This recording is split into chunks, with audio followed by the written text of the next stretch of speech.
유대 아그리빠 왕에게 이 사도 바울에 대한 청문회의 주도권을 이양을 합니다.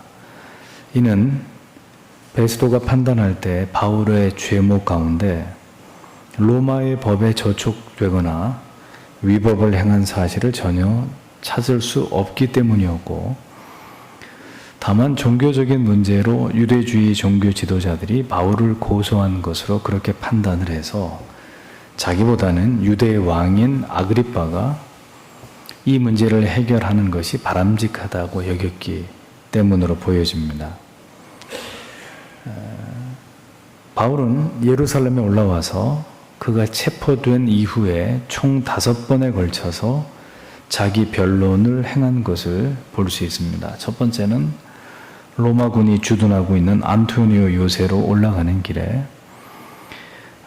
유대인 군중들에게 처음으로 변론을 했고, 그 다음은 사내들인 공회에서 변론을 했습니다. 그리고 총독 벨릭스 앞에서, 그리고 그 이후에 후임자인 총독 베스도 앞에서, 그리고 마지막으로 총독 베스도와 아그리빠 왕 앞에서 바로 오늘 읽은 본문 이 내용 그대로 이렇게 모두 5번이나 자기 자신을 변론할 기회를 가졌던 것을 볼 수 있습니다. 바울의 이러한 변론은 자기 자신을 위한 변론이 아니었습니다. 자기 자신을 위한 변론이라면 그렇게까지 많이 한 이야기를 또 하는 그런 수고로 반복할 이유가 없었겠죠. 그의 변론의 내용을 통해서 알 수 있듯이 그는 자기 변론 중에서 결국은 그가 하고 싶었던 얘기는 빠짐없이 예수 그리스도의 복음을 전하기 위해서 그가 노력하고 있었다는 사실을 우리가 볼 수 있습니다. 어차피 바울은 지금 로마 황제 앞에 가서 재판을 받고자 상소를 해놓은 상태이기 때문에, 따라서 굳이 사도가 이 자리에서 다시 한번 이토록 자세하고 논리정연하게 자기 자신에 대한 변론을 또다시 반복할 이유가 사실은 없었습니다. 그러나 바울은 이 모든 시간들이 바로 그가 복음을 전할 수 있는 절호의 기회라는 사실을 알고 있었습니다. 또 하나님이 그에게 주시는 한 번이라도 더, 한 사람에게라도 더 복음을 전하게 하기 위한 하나님의 뜻이라는 것을 사도는 알고 있었습니다. 그래서 그는 총 5번에 걸쳐서 계속해서 자기를 변론하면서 결국은 자기를 변론하려고 하는 목적보다는 예수 그리스도의 복음을 전하려고 하는 그 목적을 성실하게 이루어가고 있는 것을 사도행전은 우리에게 보여줍니다. 오늘 본문의 1절에서 3절을 보면 아그리빠가 바울에게 자신에 대해서 변론할 것을 허락하자 바울은 최대한 정중하게 예의를 갖추어서 자신을 변론할 기회를 아그리빠 왕 앞에서 갖게 되는 것에 대해서 예의를 표하죠. 다행이라고 여긴다고 말하고 있습니다.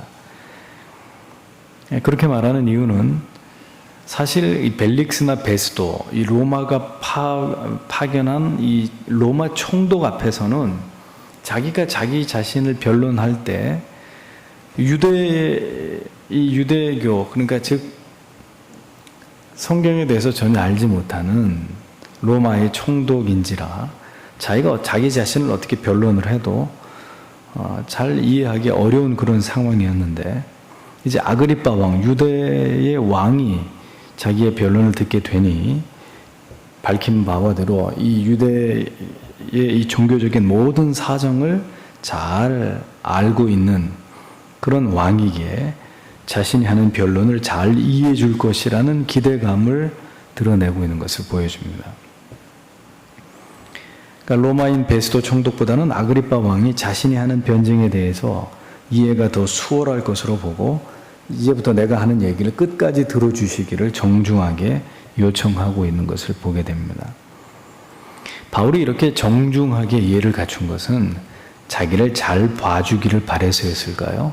아닙니다. 이러한 최대한 예의를 갖추고 왕에게 정중한 태도를 보임으로써 최대한 아그리빠 왕이 자기의 말을 끝까지 경청함으로 그 이야기 속에 자기가 이야기하려고 하는 예수 그리스도의 복음을 잘 들어주기를 바라는 그런 마음에서였을 것입니다. 그러니까 바울은 복음을 위해서라면 어떤 세심한 배려나 예의나 정중함을 갖추는 일조차도 결코 가볍게 생각하지 않았던 그런 사도의 모습을 보여주는 것입니다.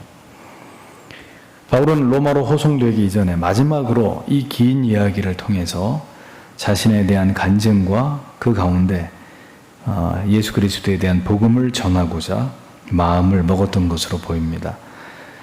오늘 본문에 나타나는 이 바울의 변론은 그 내용상 세 대목으로 구분이 됩니다. 가장 먼저는 그가 예수 그리스도를 만나기 이전에 어떤 삶을 살아왔는가에 대해서입니다. 그 다음은 그가 예수 그리스도를 만나게 된 경위에 대해서 밝힙니다.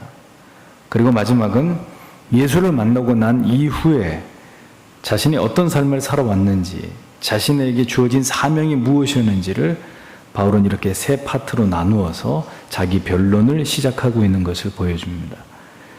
바울의 이러한 자기 변론 속에서 우리가 누군가에게 복음을 전해야 될 때 어떤 내용과 순서에 따라서 무슨 이야기를 하는 것이 가장 효과적인지를 생각해 보게 됩니다. 4절에서 5절을 보십시오. 사도는 자신의 성장 배경과 자기의 삶의 방식이 고스란히 유대인들과 결코 다를 바가 없다는 사실을 설명합니다. 또한 자신은 누구보다도 가장 열심으로 율법에 대해서 아주 엄중한 이 바리새파에 소속이 되어 있었던 그런 인물이었다는 사실을 강조합니다. 그럼에도 불구하고 자신이 지금 이곳에 있어서 신문을 당하는 처지가 된 것은 다른 이유 때문이 아니라 조상 때부터 하나님께서 우리에게 약속하시는 것, 즉 구약의 모든 언약과 예언들이 궁극적으로 예수 그리스도 안에서 모두 성취되었는데 그 구약에 예언되어진 그 예수 그리스도를 내가 전하다가 지금은 자기가 이런 신세가 되었다는 이야기를 6절과 7절에서 이어서 설명하고 있는 것을 볼 수 있습니다. 그러니까 바울은 예수 그리스도에 관하여 지금 자기가 어떤 말을 지어내고 있는 것이 아니라 모든 이스라엘 백성들이 언약 속에서 바라고 고대해왔던 바였던 바로 그 진리가 뭡니까? 예수 그리스도. 자기는 없는 얘기를 지금 하고 있는 게 아니라 이미 구약에서 그리고 유대인들이 가장 존경하는 모세가 이미 예수 그리스도에 대해서 예언한 그 이야기를 내가 전했다는 이유 때문에 나는 송사를 당하게 되었다. 이렇게 설명을 하고 있습니다. 자신은 그저 구약 성경의 모든 예언과 그 예언이 이루어지기를 자신도 소망했을 뿐인데 그것으로 인해서 지금 자신이 유대인들에게 고소를 당하는 것이라는 사실을 밝히고 있었습니다. 이어 8절에서 11절까지 자신이 율법에 대해서 얼마나 열심히 있는 자였고 예수 그리스도에 대해서 그를 대적하는 일에 자신이 가장 앞장을 서서 그리스도를 핍박했던 장 본인이 바로 자기 자신이었다는 사실을 설명하고 있는 것을 볼 수 있습니다. 자신도 유대주의자들과 결코 다를 바 없이 예수 그리스도를 원수시하고 그를 믿는 자들에게 온갖 박해와 핍박을 가했던 장 본인이 바로 나 자신이다. 이런 사실을 숨김없이 고백하고 있습니다. 하나님의 은혜는 이렇게 우리가 과거에 어떤 삶을 살았는지를, 우리가 죄 아래서 어떤 삶을 살았는지를 잊지 않을 때 언제나 하나님의 은혜가 우리 안에 머물게 됩니다. 그리고 지금도 결코 하나님을 기쁘시게 하기보다는 여전히 우리는 연약하고 부족해서 하나님의 도우심만을 간절히 바랄 수밖에 없는 그런 자에 불과하다는 이런 마음의 겸손함 위에 하나님의 긍휼과 자비가 임한다는 사실을 우리는 잊어버리면 안 됩니다. 그러니까 사도는 자신도 한때 열렬하게 유대주의를 지지하면서 예수 그리스도에 관한 모든 것을 혐오했던 사람이었노라고 밝힘으로써 아그리빠 왕을 비롯해서 그 자리에 있는 유대인들과 자기가 결코 다를 바가 없었던 그런 사람이었다는 사실을 설명하고 있습니다. 우리가 복음의 도를 전할 때는 이와 같이 우리는 우리 자신에 대한 솔직한 고백을 드러내야 됩니다. 나도 예수 그리스도가 누군지 알지 못했을 때, 나도 성경의 올바른 진리를 온전하게 깨닫지 못했을 때는 나도 당신처럼 살았던 사람입니다. 아니, 당신보다 더 못한, 더 죄악 가운데 더 추하고 더러운 삶을 살았던 사람이 내 자신입니다. 이런 어떤 솔직한 고백이 복음을 처음 접하는 사람들의 마음을 열어주는 역할을 할 수 있는 것입니다. 아니, 왜 예수를 믿지 않습니까? 왜 올바른 진리를 쫓지 않습니까? 이런 도전적인 표현보다는 나도 당신과 같이 그렇게 무지했었고 잘 알지 못했었습니다. 나도 그렇게 살았던 사람 중에 한 사람입니다. 이런 자세와 태도가 사람들로 하여금 진리 앞으로 나오게 하는데 어떤 동기를 부여하는데 도움이 된다는 것을 우리가 이해할 필요가 있는 것이죠. 복음은 자신에게 찾아오신 예수 그리스도를 이야기하는 것인데, 중요한 것은 오늘 바울처럼 분명한 체험이 있어야 된다는 거예요. 예수를 만난 체험이 없는데 뭘 진실하게 설명할 수 있겠습니까? 그래서 사도는 이어서 자신이 어떻게 예수를 만나게 되었는지를 이제 또 이어서 설명을 하죠. 12절에서 18절의 내용이 그것입니다. 대제사장에게 권세를 위임받아서 예수를 믿는 자들을 잡아 가두기 위해서 다메섹으로 가는 길에 그는 밝은 빛 속에서 음성을 들었고 그 음성의 주인공이 바로 예수 그리스도이셨다는 내용을 고백하고 있습니다. 또 그 예수께서 친히 자신에게 이제 내가 너를 나의 종과 증인으로 삼고자 하신 일과 이스라엘과 이방인들에게까지 자기를 보내어서 사단의 권세로부터 놓여서 그들을 하나님께로 나오게 하는 일을 위해서 예수께서 나를 부르셨다, 내게 사명을 주셨다라는 이야기들을 이렇게 고백하고 있는 내용을 보게 됩니다. 자, 여러분, 전도라는 게 뭡니까? 어떤 사람이 전도를 할 수 있습니까? 어떤 사람이 예수를 부끄러워하지 않을 수 있습니까? 어떤 사람이 내가 교회를 다니고 있는 하나님의 자녀라는 사실을 이야기하는 것을 꺼려하지 않을 수 있습니까? 어떤 사람이죠? 예수를 만난 사람입니다. 이건 100번 이야기해도 틀리지 않아요. 어느 날 나에게 찾아오셔서 나를 송두리째 변화시키신 바로 그분을 이야기하는 것이 전도입니다. 따라서 그분을 만나지 못한 사람은 언제나 그분을 만나지 못한 것이 그에게서 나타날 수밖에 없습니다. 만난 사람과 만나지 않은 사람은 결정적으로 차이가 나게 되어 있습니다. 예수를 만난 사람은 당당합니다. 굽힘이 없습니다. 비굴하지 않습니다. 언제든지 자기가 해야 할 말과 하지 말아야 될 말을 알고 있습니다. 하지만 예수를 만나지 못한 사람은 항상 비겁합니다. 겁이 많습니다. 담대하지 못하고 해야 될 말을 하지 못하고 하지 말아야 될 말은 합니다.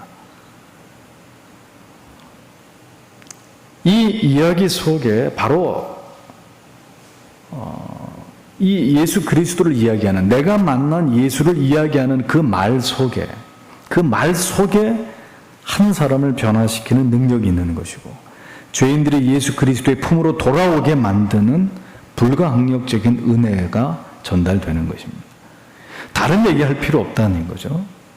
우리가 복음을 전할 때 무슨 얘기해야 되느냐? 내가 만난 예수 얘기를 하라 이겁니다. 무슨 사탕이나 껴주고 휴지 조각이나 주고 수지침 이런 짓 하지 말고 내가 어떻게 예수를 만나는지를 이야기해 주란 말입니다. 그거 이상 확실한 복음이 없는 것, 그거 이상 분명한 능력이 없는 것이죠. 근데 왜 자꾸 복음을 다른 싸구려 다른 물건들에 끼워 파느냐 이거죠. 내가 만난 예수를 전하면 그 예수가 나를 이렇게 변화시켰다. 내가 전에는 이랬던 사람인데 그 예수를 만나고 내가 이렇게 바뀌었습니다. 그것만으로도 충분히 전도가 되는 것인데 이제 핵심이 빠져버리는 거죠. 왜? 만난 적이 없으니까. 예수 때문에 내 생애가 온전히 180도 변화된 그런 체험이 없으니까 가장 결정적인 얘기를 못하는 거예요.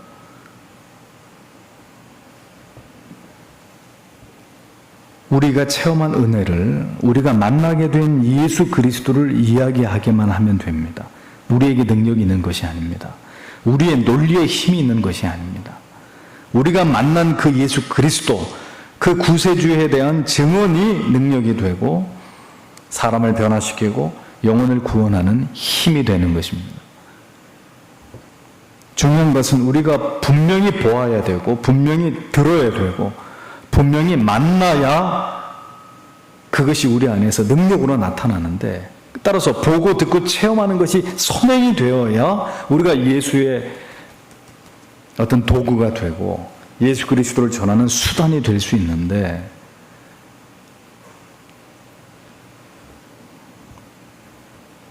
중요한 것은 보고 듣고 현장에 있었던 사람만이 증인이 될 수 있다는 겁니다.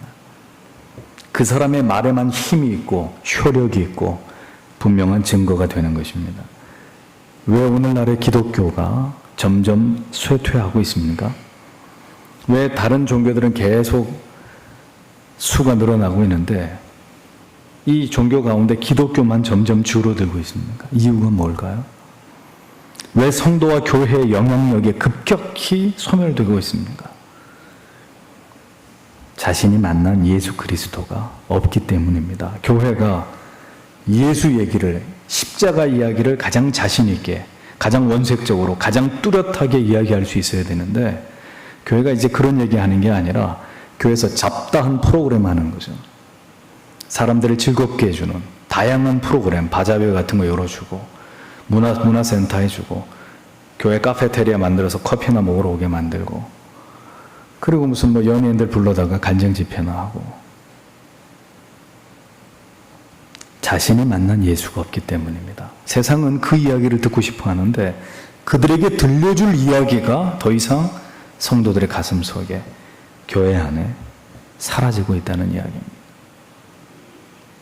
진리를 통해서, 성경을 통해서 눈이 열리고 귀가 열리고 마음이 새로워지고 영혼이 각성하여서 살아 역사하시는 하나님을, 죄인을 긍휼히 여기시는 그 눈물겨운 사랑과 나의 죄를 위해 죽으신 예수 그리스도에 대한 지워질 수 없는 은혜와, 그리고 그 하나님의 사랑과 예수 그리스도의 은혜가 우리의 심장을 관통하도록, 그래서 우리가 그 사랑 앞에 눈물을 흘리고 감격하게 만드는 그 성령의 감동과 감화하시는 그 진정한 역사하심이 오늘 교회 안에서 점점 사라지고 있다는 거죠. 성도들의 가슴 속에서 점점 잊혀지고 있다는 겁니다. 그래서 세상에게 뭔가 이 분명한 이야기를 해줘야 되는데 그 해줄 이야기가 없으니까 자꾸 다른 이야기를 하는 거예요. 다른 이야기 가지고 사람들의 마음을 살려고 하고 인위적인 감동을 만들어내려고 하고 축복 얘기나 하고 듣기 좋은 얘기만 해서 비유를 맞춰주려고 하는 그런 형태로 가는 것이라는 겁니다.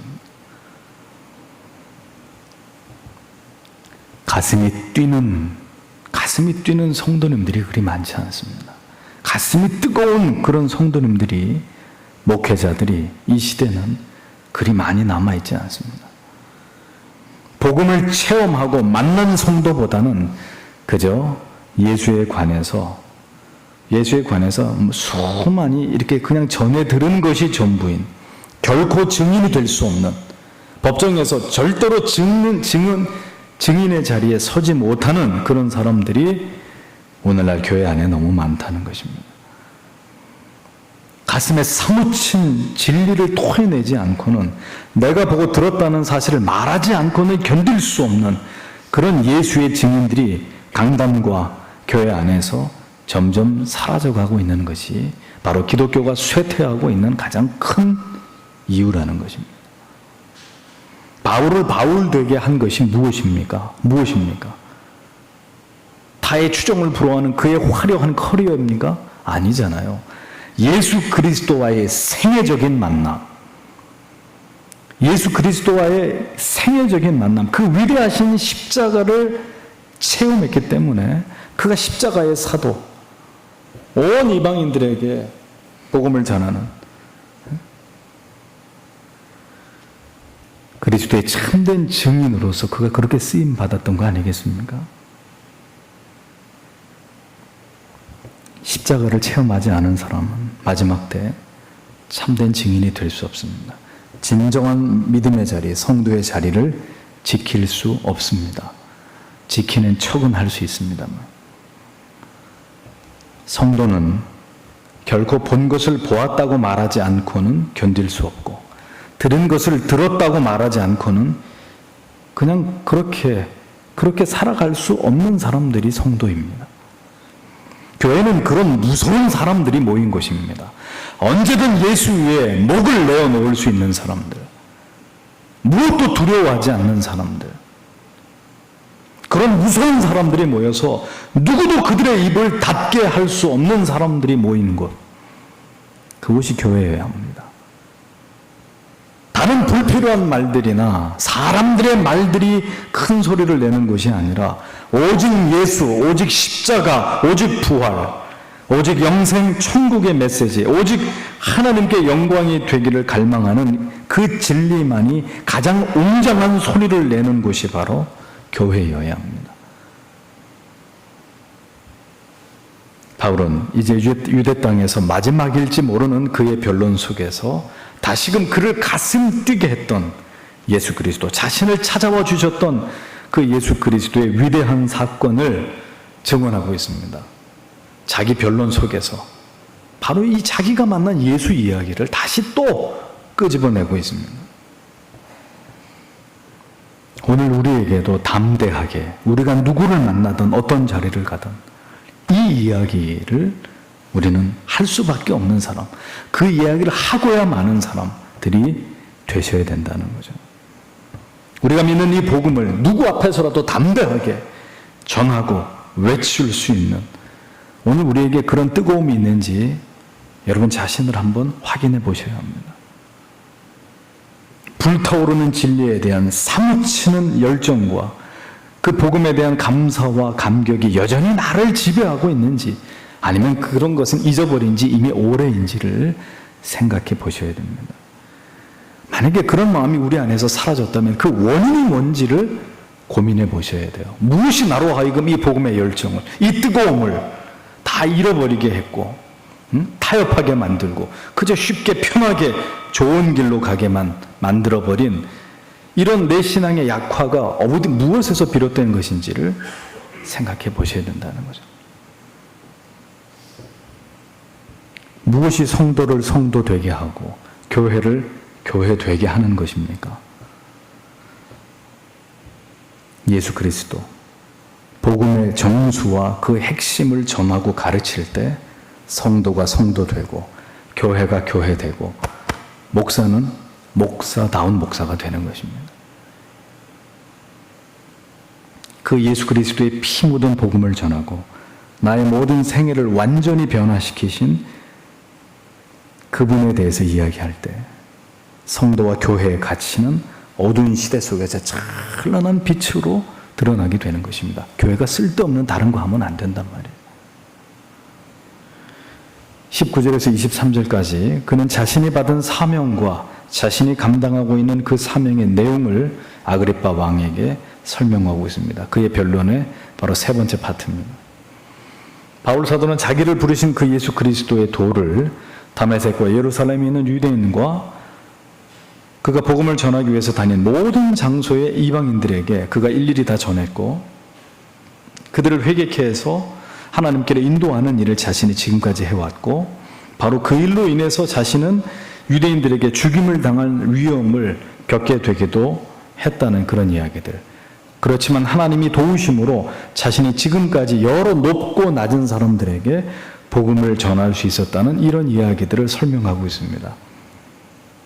또한 그 내용들은 모두 구약의 선지자와 모세가 예언한 내용 그대로 앞에서 얘기한 대로 자기는 그것을 전한 것이라는 사실, 그 바로 구약과 모세의 모든 선지자들의 모든 예언은 무엇이냐, 그 예언의 핵심이 뭐냐, 그리스도의 고난과 죽으심과 부활하심이었다. 이런 이야기들을 아그리빠 앞에서 바울이 담대하게 설명하고 있었습니다. 모든 것이 성경에 기록되어 있었고 바울은 전혀 어떤 새로운 이야기를 하고 있는 것이 아니라는 사실을 자기의 변론 속에 시종여일하게 주장하고 있는 것을 보여줍니다.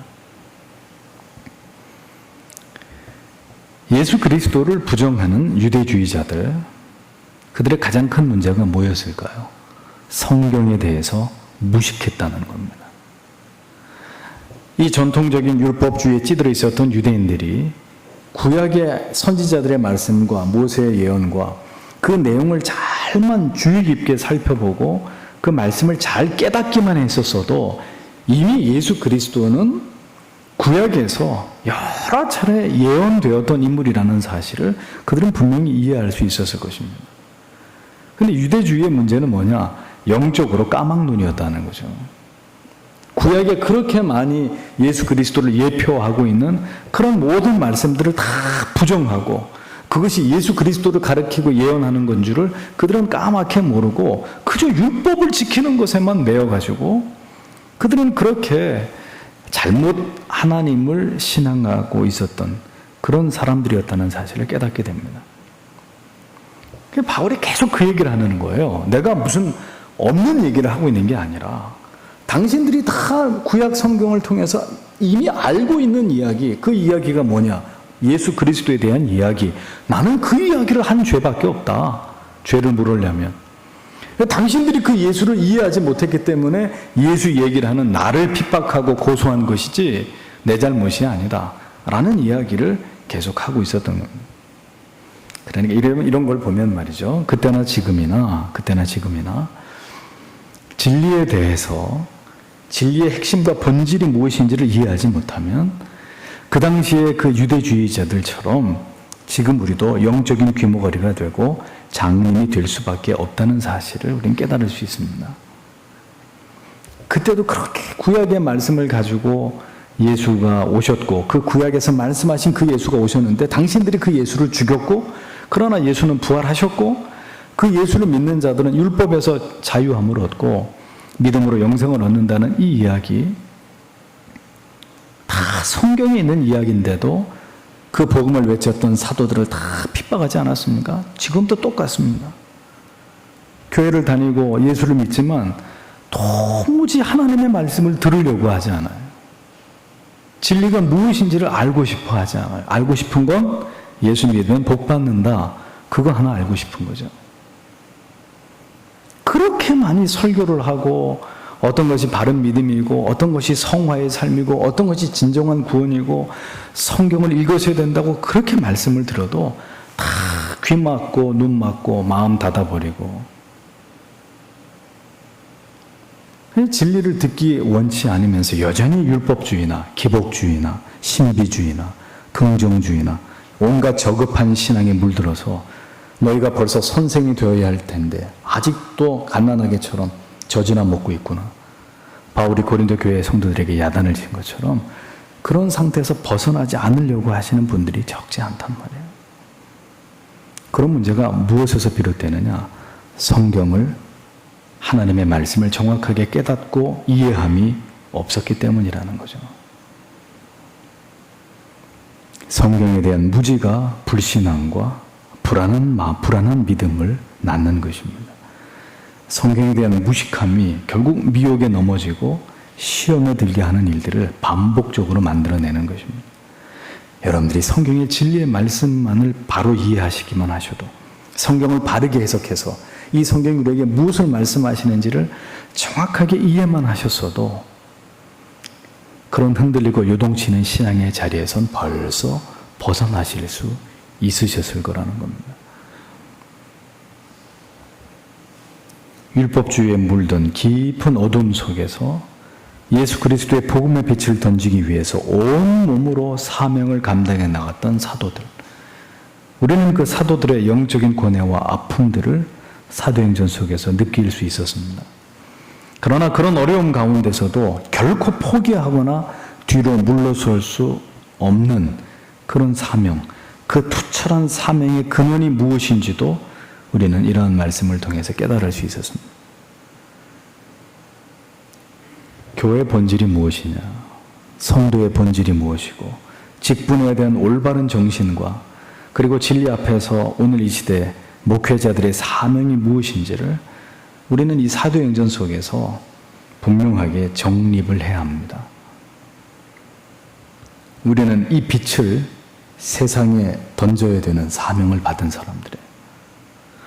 우리에게 임한 그 빛을, 이 세상을 향해서 그 빛을 비추는, 우리 자신이 빛이 아닙니다. 우리는 그 빛을 받아서 세상을 향해 그저 반사시킬 뿐입니다. 우리는 그 사명을 받은 사람들이에요. 세상은 점점 소망이 없어지더라도 세상 사람들이 교회를 보면서, 교회를 다니는 사람들을 보면서, 교회에서 증거되는 진리를 들으면서 그 속에서 소망을 발견하고 자기의 존재의 목적과 의의를 찾고 그 속에서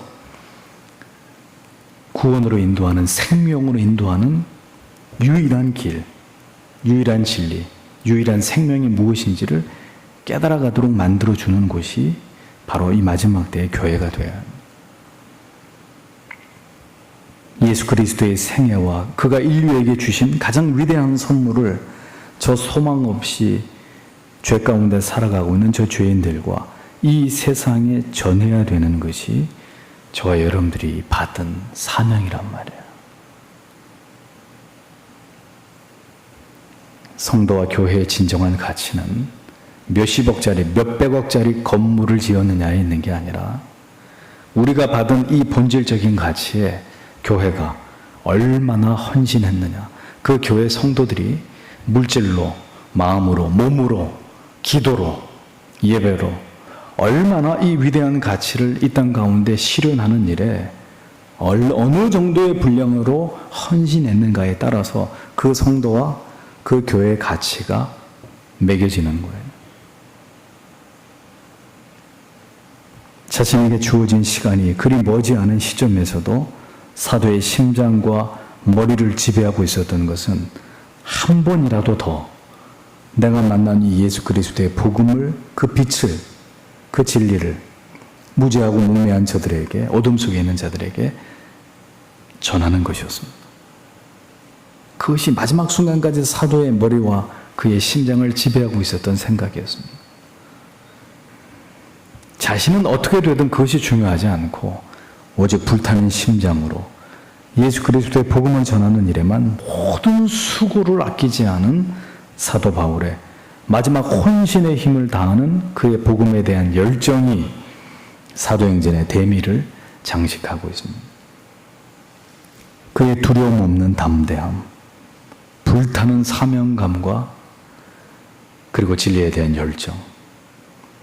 오늘 우리의 식어진 가슴에 그 불이 옮겨 붙어야 합니다.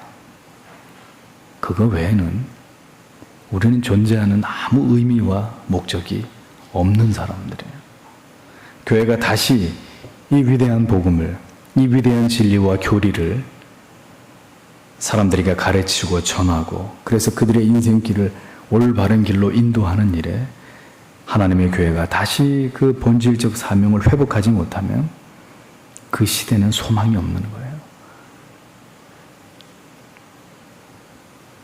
지금 이 시대는 바울이 복음을 전해야만 했던 때와 크게 다르지 않습니다. 진리는 왜곡되고 변질되었고 신자라 이름하는 자들조차도 이제는 더 이상 진리를 따라서 하나님을 두려워하는 삶을 살아가고 있지 않습니다.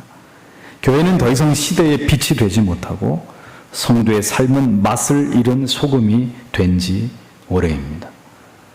그저 공허한 가슴을 안고 유리하는 그런 영혼들은 오늘도 이 마지막 시대에 더욱더 늘어나고 있는데 그들의 가슴에 던질 찬란한 복음의 불꽃을 가진 성도와 교회는 점점 더 사라져가고 있습니다. 그 불꽃들이 점점 사그러 들어가고 있습니다. 부디 기도해야 할 것입니다. 답은 그거밖에 없어요. 회원교회가 지금은 공덕동에 있지만 처음에는 회원동 골짜기에 남산 밑에 있었잖아요. 듣자 하니 그때 그 옷 만드는 그 회원동 동네에 뭘 모르겠어요. 그 이름이 생각이 안 나는데 그런 크고 작은 공장들이 많이 있었고 거기서 일하는 많은 사람들, 여러 어려운 환경 가운데 있는 사람들, 불타는 열정으로 그곳에 복음을 전하고 그들을 섬기는 그 사명과 목적 때문에 저는 회원교회가 세워진 걸로 알고 있습니다. 집집마다 문을 두드리고 방문을 하면서 복음을 전하셨고 그렇게 해서 그 복음을 듣고 교회로 오게 되었던 분들도 그 당시에는 적지 않았다는 이야기를 알고 있습니다. 무엇을 잃어버리는지를 생각하셔야 됩니다. 잃어버린 것은 재산만이 아니에요. 복음에 대한 열정도 잃어버린 거예요. 잃어버린 건 건강만이 아니라 주님에 대한 사랑, 십자가에 대한 사무치는 감격도 같이 잊어버린 거예요. 부디 기도하셔야 합니다. 우리의 가슴에 다시 복음의 불꽃이 점화되게 하시고 십자가의 감격과 구원의 감격이 되살아나서 진리가 이렇게 매몰되어가는 마지막 때에 다시금 충천하는 진리의 빛을 어두운 가운데 던져서 그 빛을 보고 나아오는 자들을 예수께로 인도할 수 있는 그런 사명감 있는 교회, 있으나 마나한 교회들 말고요. 그것 때문에 존재하는 교회, 그것 때문에 존재하는 성도, 하나님 마지막 때에 우리를 그렇게 한번 사용해 주십시오. 이렇게 아무것도 못하고 기진맥진해 있는 이런 모습 말고 뭔가 다시 뜨거운 가슴을 가지고 하나님 나라를 위해서, 그의 나라와 그의 의를 위해서 일하다가 주님 앞에 갈 수 있는, 열심히 주의 일 하다가 주님이 이제 그만 쉬어라 해서 하나님 앞에 한 분, 두 분 부름받아 가셔야지, 손 놓고 아무것도 안 하고 있다가 하나님이 너 그 다음은 네 차례 그렇게 해서 부르심 받아 가실 겁니까? 뭐 하다 왔어? 물어보실 때 글쎄요, 아무것도 못하고 그냥 교회만 지키다 왔습니다. 그렇게 대답하시겠습니까? 바울 사도처럼 우리의 가슴 속에 전하지 않고는 견딜 수 없는 복음이 우리를 채우고 지배하도록, 하나님과 교회와 성도가 하나님의 뜻을 받들어서 교회와 성도가 가장 이 위대한 사명을 감당하는 일에 우리가 하나님 앞에 온전히 헌신하고 그 사명을 힘있게 감당할 수 있게 되기를 기도하시는 여러분들이 되셔야 합니다. 사도 바울의 이야기를 이렇게 구경하시면 안 되고요. 그랬나 보다. 바울이 그런 얘기를 했나 보다. 그렇게 지나가시면 안 되고, 하나님 그 마음을 우리에게 주십시오. 하나님 그 열정을 우리 교회에 주십시오. 하나님 부디 마지막 때 이 복음을 전하고 진리를 지켜내는 교회 되게 해주십시오. 우리의 가슴이 뜨거워지는, 정말 그 뜨거운 심장으로 주님을 섬기는, 너희가 차든지 더없든지 하라 그랬습니다. 미지근하면 내가 내 위에서 토해내리라고 말씀하셨죠. 오늘도 주신 말씀을 생각하면서 주님, 우리 안에 다시금 복음에 대한 열정을, 그 뜨거움을 회복시켜 주셔서 사도 바울처럼 우리가 다르지 않은, 그 시대와 크게 다르지 않은 이 마지막 때 우리가 이 바른 진리, 바른 복음 외치다가 주님 앞에 서도록, 그렇게 쓰임 받다가 우리 모두 주님을 배우는 그런 교회 되도록 하나님 다시 한번 이 교회를, 우리를 하나님 그렇게 변화시켜 주시고 우리를 사용하여 주시기를 오늘도 주님 앞에 간절히 기도하시는 여러분들이 되시기를 바랍니다. 다 함께 기도하겠습니다.